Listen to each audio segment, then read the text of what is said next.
Dans le Berry rural, autrefois, il y avait une multitude de mots pour évoquer cette civilisation paysanne. Des patois, des parlures, des parlages. Il y en avait de très différents entre le Sancerrois et la Champagne-Berrichonne, entre la Brenne et les Bois-Chauds. Tous ces habitants se disaient berrichons et avaient des mots identiques. Le patois berrichon était particulier. Je vais livrer un témoignage d'une informatrice qui a aujourd'hui 100 ans, qui était originaire du Limousin et institutrice et qui arrive en Berry pour son premier poste. Voilà ce qu'elle dit. Ce qui me marqua aussi, c'est le langage des berrichons. Je connaissais le patois limousin, je l'avais appris par mon arrière-grand-mère. Elle ne parlait pas le français. Mais le parler berrichon me semblait bizarre, nous dit cette jeune institutrice de l'époque. J'étais étonné par les mots et le langage employés par les clients de l'auberge où je prenais pension. Je n'oublierai jamais le mot dégarcillé, nous dit-elle à l'aube de ses 95 ans. Un jour, une petite fille, l'une de mes élèves, rejoignait l'école entre midi et 2 heures après le déjeuner. Elle arriva en pleurant, avec son pull tout déchiré, tout abîmé. L'interrogeant, elle me dit « C'est le chien du boucher qui me l'a tout dégarcillé ». J'ignorais ce mot, dégarcillé. Mais vu l'état de son gilet, j'ai bien compris. Je n'oublierai jamais ce mot que je trouve joli et qui n'a pas d'équivalent en occitan. C'est le mot qui m'a le plus marqué. Mais certains mots, je ne les aimais pas. Les viaux, les sabios, je n'aimais pas. Voilà donc l'originalité de ce patois berrichon, des mots particuliers qui ont survécu au fil du temps depuis des décennies.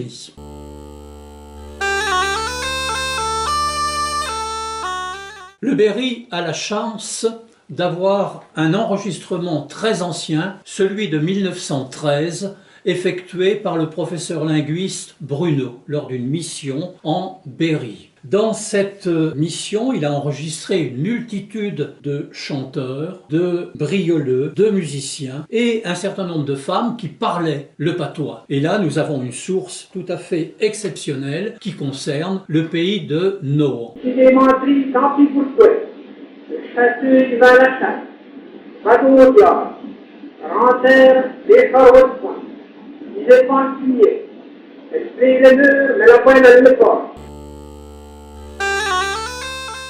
Depuis le milieu du 19e siècle, des érudits ont collecté les mots berrichons. Et en particulier, le comte Jaubert, qui nous laisse un merveilleux glossaire, le glossaire du centre de la France, publié sous le Second Empire. Il a fait un travail très important de plus de 1000 pages et là on a une trace exceptionnelle de son travail de collectage déjà à l'époque.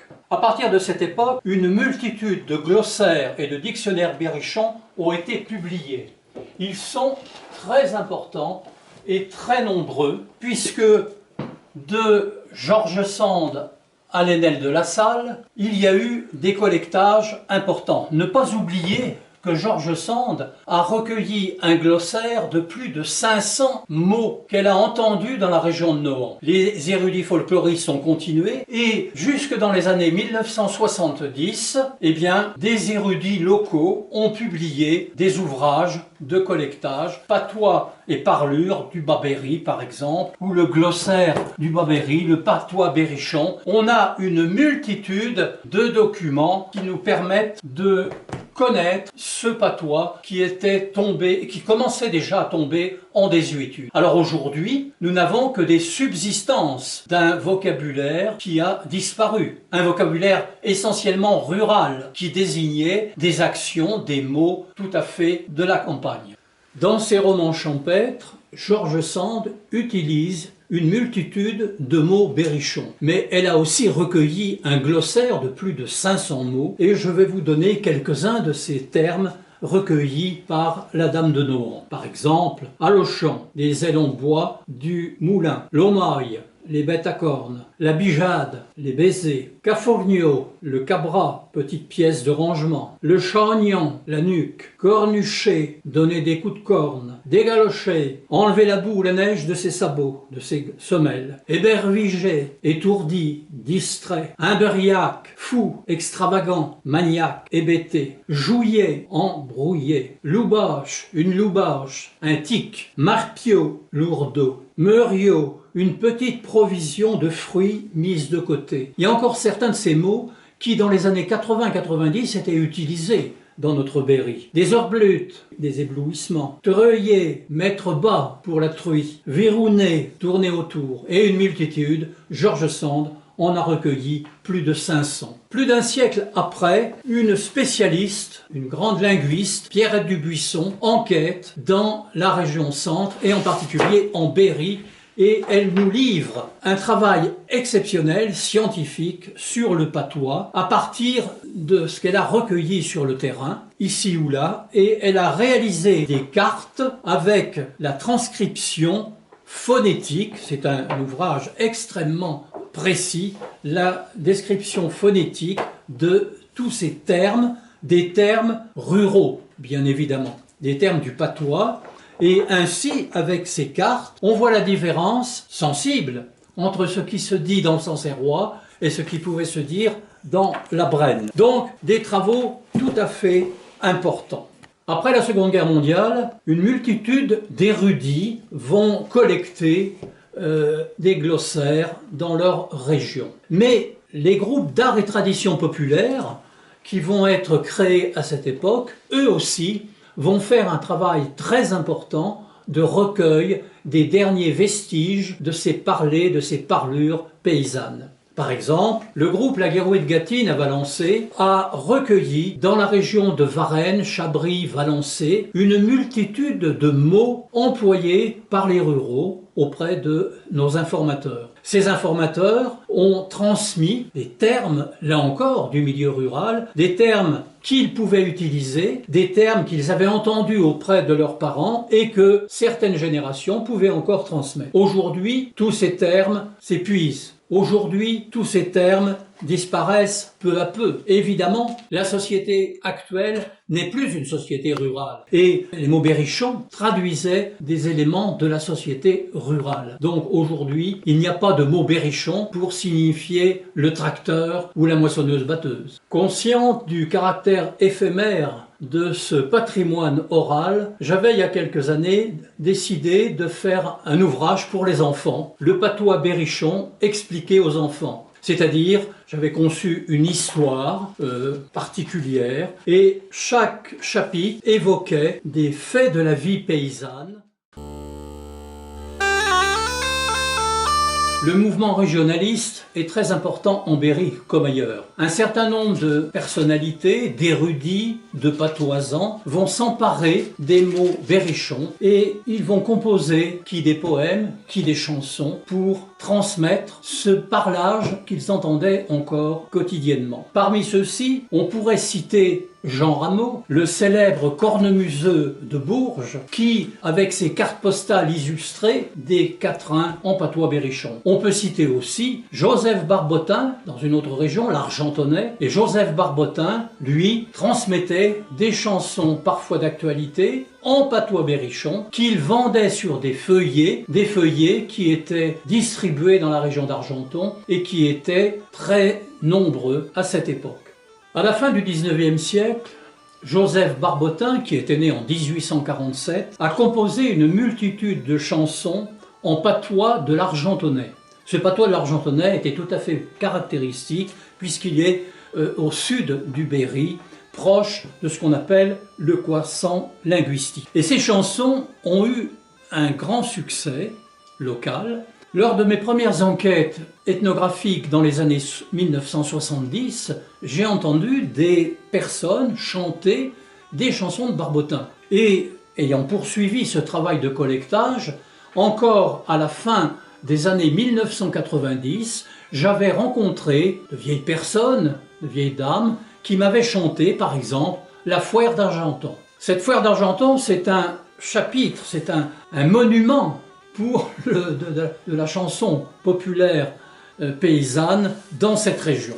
Je vais vous en interpréter simplement deux couplets en patois de l'Argentonnais. J'entends des moutons, des chebris se plaindre d'une voix lamentable, un taurin qui veut à tout prix se l'orner dans son étable, des méchants canards sortent du bissa, et pour demander à boire, et des poules aussi, qu'avions la poupille en maudissant la foire, en maudissant la foire. Une femme conduisant son cochon, il dit d'un air aimable, va donc par là, mon petit mignon, fais pas tout naïssable. Pendant que son gamin, qu'elle traîne par la main, n'en paye la foule en chair. Avec ménagement, amène tout doucement son ourin à la foire, son ourin à la foire. Un équipage, la charlatan, un véritable artiste, que trouve moyen d'être en même temps pédicure et dentiste. Mais je plains le malheureux assez courageux pour prêter sa mâchoire au même instrument, qu'a peut-être à votre temps fait les pieds toute la foire, fait les pieds toute la foire. Alors on voit que ces couplets font référence parfois à l'actualité ou ont une connotation un peu humoristique. Et ils ont eu un gros succès. J'ai encore entendu lors de banquets dans la région de Monnet, par exemple, dans les années 2000, des gens qui chantaient ou qui nous demandaient d'interpréter la Foire d'Argentan. Parler de poète patoisant en Berry, c'est évoquer Jean-Louis Boncoeur. Jean-Louis Boncoeur était né en 1911, il nous a quittés en 1997 et était une personnalité très importante pour le monde rural qui connaissait tous ses poèmes qu'il a publiés dans diverses revues ou divers ouvrages.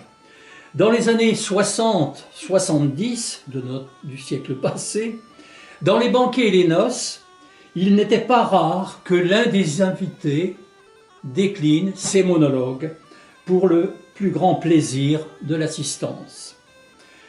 Lors de réunions familiales, les conteurs traditionnels ayant disparu, on se réunissait ensuite autour de l'électrophone pour écouter les monologues de Jean-Louis Boncoeur, Défunt Mouet, Sorcier Jean-Loup, La Parisienne, etc., etc. Avec une actualité importante à l'époque. Il a écrit par exemple « Le village qui s'en va », quelques mots sur ce village qui s'en va. On y voit là aussi des mots berrichons qui sont influençables. Le village, il s'en va, c'est la décadence. Les rats dans le garnier, l'augeon dans les prés, les terres aspardons, il n'y a plus d'eau variée. Les pommiers crevont sur les côtes en fruches.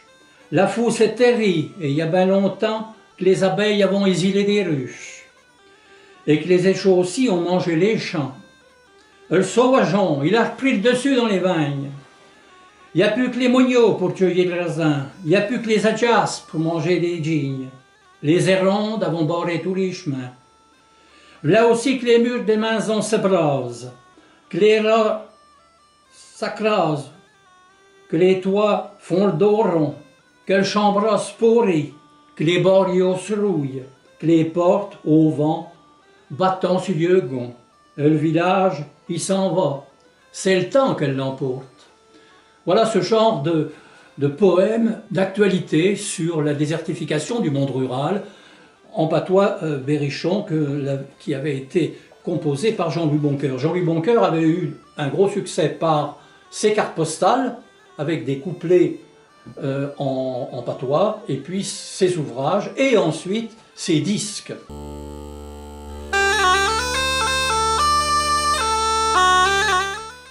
C'est un gazu, c'est pas un dépotoir, mais comment on peut dire un gazu, un pêle-mêle, quelque chose de désordonné, par exemple des chaises renversées, enfin un truc, bon, un gazu. Ah oui. J'ai bien entendu ça. Après ils disaient ça couramment dans le travail. Un joli gazu, ça. L'aquare, le corbeau, ça, vous savez. La chièbe. À Vic Exemplaire, on disait la chièbe. À Saint-Hilaire, c'était la chieuvre. Ah bon? Ah oui. Il y a une nuance comme ça, oui. Bien nette. Ah, le papier aluminium, là. On appelait ça le papier ferla. Ferla.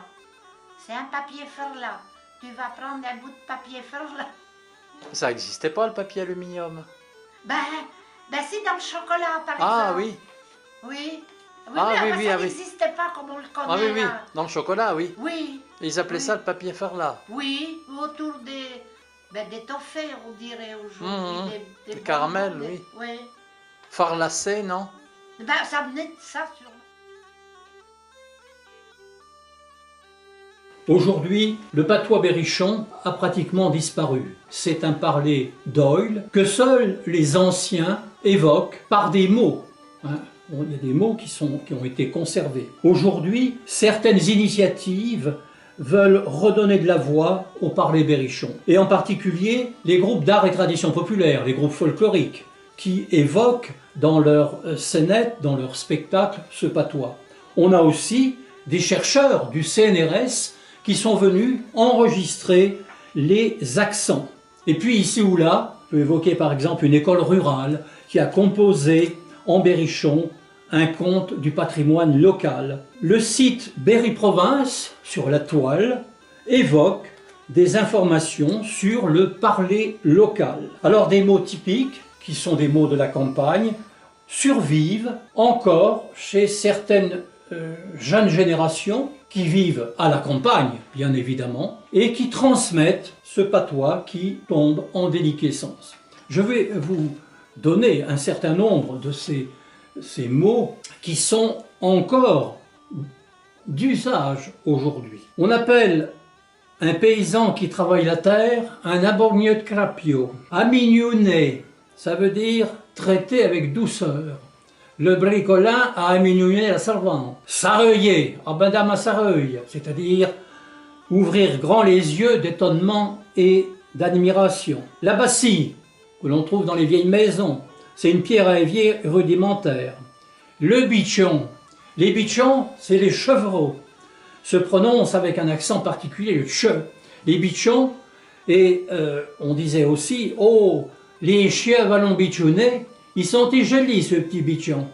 Bichouné, ça veut dire mettre bas pour la chèvre. Une boutroune.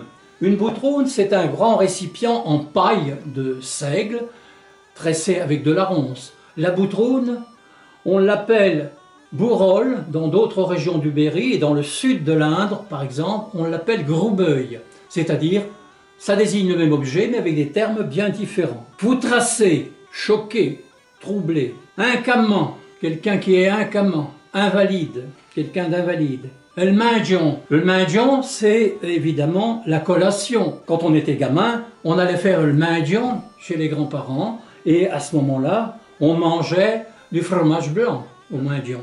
Un mulon, un tas de foin. Riocher, ricaner. Ne pas riocher à l'école parce que le maître va vous punir. Tribal, c'est le rôti de porc. Voilà une multitude de mots. On pourrait les arnas. Range dans tes arnas, c'est-à-dire tes vêtements. Chapiller, se piller en chapide, c'est-à-dire on cligne des yeux. Fanfouiner, on fanfouine. On parle du nez. Des tas de mots comme ça. La rouette au pain, c'est la gorge. Bon, on pourrait en évoquer une masse. Aujourd'hui encore, on emploie un mot avec un sens un peu trivial. Lorsqu'on voit une jeune fille un peu forte, on dit « Agathe donc, commencez à porciner celle-là ». Ce mot « à porciner » signifie être un peu fort comme un porc. À porciner. Et ça s'emploie encore de nos jours. Donc, il y a des tas de mots comme ça qui survivent dans le quotidien. Allez, dans certaines foires, dans certains marchés, on en entend, mais ils disparaissent. Et les groupes d'art et tradition populaire, les groupes folkloriques, ont tout intérêt à les conserver et à les sauvegarder. Ça fait partie de notre patrimoine oral du Berry. Je l'ai entendu verbalement de la part de mon grand-père, puisque c'est ce qu'ils avaient vécu dans sa jeunesse. Donc il était né en 1872. Et quand ils allaient à la messe à minuit, en sabot, et donc les vieux, ils disaient « Quel temps ça fait ?» Alors s'ils disaient « Caricaro », ça voulait dire « Déjeuner de co », ils disaient. Et si ça faisait « Petit pacha », c'était mouillé, allez vous coucher. D'après lui, moi j'ai jamais connu ça. Hein.